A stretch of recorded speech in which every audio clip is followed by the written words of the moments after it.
ভারতের বিপক্ষে champion trophy ম্যাচে বাংলাদেশ মাঠে নামার আগে যেন এবার যেন ভাগ্য নির্ধারণ করলো খালেশা টিয়া। আর তার মধ্যে দেখা গিয়েছে টিয়া পাখিটিকে ছেড়ে দেওয়া হলে দৌড়ে গিয়ে যেন বাংলাদেশের পতাকা মুখে তুলেছেন তিনি। তার মানে বোঝা যায় যে ভারতের বিপক্ষে চ্যাম্পিয়ন ট্রফির প্রথম ম্যাচই নিশ্চিত ম্যাচ জিতবে বাংলাদেশ দল। আর এমনটা যেন চিন্তা ভাবনা করেছেন বাংলাদেশের অনেক ক্রিকেট ভক্ত সমর্থকরা। হ্যাঁ দর্শক, বিস্তারিত জানুন পুরো ভিডিও জুড়ে। এবার 2025 সালে চ্যাম্পিয়ন ট্রফি ম্যাচে দেখা গিয়েছে সব দলে চ্যাম্পিয়ন হওয়ার জন্য হার্ড হিটার ব্যাটসম্যান এমনকি দুর্দান্ত বোলারদের দলে ফেরাতে ব্যস্ত হয়ে পড়েছেন তারা। আর তার মধ্যে যখন দেখা গিয়েছে শক্তিশালী ভারতের বিপক্ষে মোকাবেলা করার জন্য বাংলাদেশেও দুর্দান্ত ব্যাটসম্যান এমনকি অগ্নিছড়া বোলারদের দলে ফেরাতে ব্যস্ত হয়ে পড়েছেন তারা।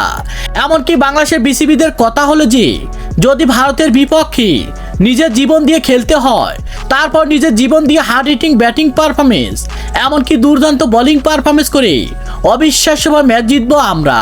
আর এমন প্রত্যাশা নিয়ে যেন ভারতের বিপক্ষে চ্যাম্পিয়ন ট্রফির প্রথম ম্যাচই মাঠে নামতে যাচ্ছে বাংলাদেশ দল। আর তার মধ্যে যেন দেখা গিয়েছে বাংলাদেশের এক পাগলা ভক্ত সমর্থক তিনি যেন ভারত এবং বাংলাদেশের খেলার আগেই খালেশা টিয়াকে দিয়ে ম্যাচ নির্ধারণ করেছেন তিনি। আর সেখানে যখন দেখা গিয়েছে বাংলাদেশের পতাকা দৌড়ে গিয়ে মুখে তুলে নিয়েছেন খালেশা টিয়া। আর তার মানে ওই পাগলা ভক্ত সমর্থক ধরে নিয়েছেন ভারতের বিপক্ষে অবিশ্বাস্যভাবে নিশ্চিত ম্যাচ জিতবে বাংলাদেশ দল। তো দর্শক, আপনারাও কি মনে করেন ভারতের বিপক্ষে চ্যাম্পিয়ন ট্রফির প্রথম ম্যাচই পারবে কি বাংলাদেশ ম্যাচ জিততে? সে বিষয়ে আপনাদের গুরুত্বপূর্ণ মতামত জানাবেন আমাদের ভিডিওর কমেন্ট বক্সে। ধন্যবাদ।